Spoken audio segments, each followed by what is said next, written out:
Yo, what up? Welcome back to Ask Dan Anything. I'm Dan from Brojo. Today we've got a question from long-standing Brojo veteran who's just been fired and wants to know what to do next. This is how it goes. I have just received important news yesterday. I was fired from my job due to company downsizing. Right now I'm planning what to do next. Can you give me some advice regarding self-confidence when these kinds of changes hit? This is a big one, and it's not just for the realm of your career, but any time where something you were so sure of was stable and consistent for the long term just pulled away from you. And we're not really well designed for this. Us modern humans, we take surprise and shock quite badly.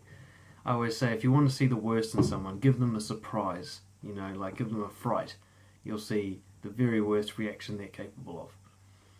And surprise can lead to poor decision making, very reactive, knee-jerk decision making, which makes things even worse and sets you up for another one later. And this can be the beginning of like a downward spiral if you don't react right. You've got to understand, surprise, shock, this requires recovery. Your first move after getting a shock like this is to recover. Now this can only take a short period of time if you do it right, but it's not problem solving. Okay, getting fired doesn't mean like, okay, straight away I've got to find another job, because you're going to make some really poor decisions in that emotional space. Okay, what you need to do next is, oh my god, I've been shocked, I need to heal from this. I need long walks, I need good eating, I need to talk to my friends about it and get it off my chest. Maybe see my therapist or my coach about it.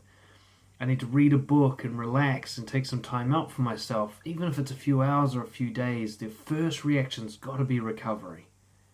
Because your adrenaline's spiked, your cortisol levels are up, decision making and that fight or flight response is usually very short term and therefore very bad for you long term.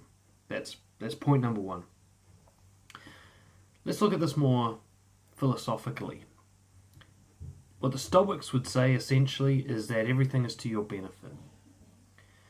Meaning that you get to decide whether this event is neutral or bad or good, depending on how you react to it. So many people see big changes negative, like this automatically says negative. My girlfriend broke up with me, that's bad. I lost my job, that's bad.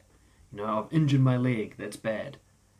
Because it's this big change that changes the whole course of your life. It knocks you off that track. But positive or negative depends on how you deal with that change. That's all. There are people who've been through horrific things that you can't even imagine, and they're better people now because of those things. They turned that stuff into gold. Essentially, the truth is, whatever happens to you, like losing your job, it's a neutral event. It's neither bad nor good. It's just a thing that happened. What you do next writes the story. So rather than this constant focus like, oh no, it's bad, I lost my job, therefore I lose my confidence, more like, okay, my job is no longer part of the plan, time for a new plan. Let's make sure it's a good one. One way to reframe this is to think, I'm now free. I'm free to mix it up, find something more rewarding, find something closer to my dream. You can look at the bad points from your last job. Did you have a shitty boss? Were your team members boring to hang out with? Was the work monotonous? And think, okay, next job, I'm going to fix at least one of those points. Okay, let's make sure the next one's an upgrade. You're free now. You're not locked in by comfort and security. There's so many people who have big dreams and they lose it because they get locked into something that just feels comfortable, even though it's not particularly rewarding. People who miss out on having, sort of meeting the love of their life because they stick with whoever just liked them in the first place. People miss out on starting their own business and having a really fulfilling career because they found a safe job that pays well. You're free from that now. Some people can never get out of that and they're actually miserable forever, end up having like a midlife crisis and breaking down. You're not going to have that problem. You're going to have the other problem, which is urgently right now, you're shocked and surprised. Now you may need to get your basic needs sorted first, and that's okay. You might need to find a job to get some money coming in. just don't make the mistake of this being a permanent decision. Okay, if you're not sure what the right move is to do next, do something temporary, but make sure it's really temporary. Okay, I'd get a job that you're definitely not going to want to stay at, like working at McDonald's or something, if you can't decide what your next move is and you just need some money coming in to pay the bills. Go minimal, reduce your spending down to almost nothing so that you can work the minimal amount to do your planning. But whatever it is that you need to just bring money in, give that like 3 months max and have a big cut-off date, even hand in your notice before you even start, sort of thing. Make sure that, I'll just turn that noise off. Make sure that you don't do this panic response straight into something else that's shit. You know, and just repeat this pattern. You'll get fired from that next thing, and you'll just go through this over and over again. On that note, I've got a PDF guide I've made, a book on how to create your dream career. It's free if you guys want one. Just message me, dan@brojo.co.nz, and I'll send it through. I also recommend you look up The Chinese Farmer Story by Alan Watts. It's a great little fable about their series of fortunes and misfortunes that happened to this Chinese farmer. And the sort of moral of the story is that nothing's good or bad. It all depends with what you do with it. Nothing's permanent.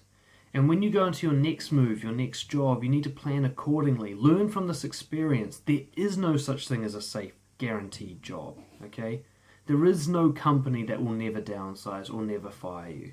You don't know when the end's coming. It's kind of like death in a sense. So any of you watching this who are an employee or even running your own business, know there's an end date on that and you don't know when it's going to be. It's going to surprise you probably, all right?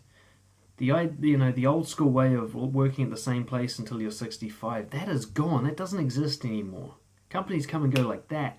And most of your shit's going to be replaced by artificial intelligence in the very near future. Something like 75 to 80% of current jobs are on the chopping block.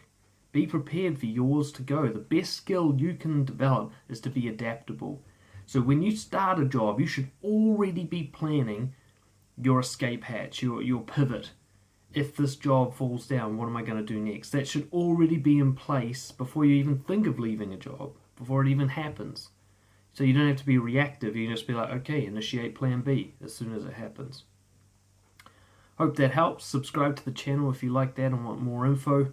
And join us on Patreon if you want to get your questions answered. Link below. I'll see you guys next time.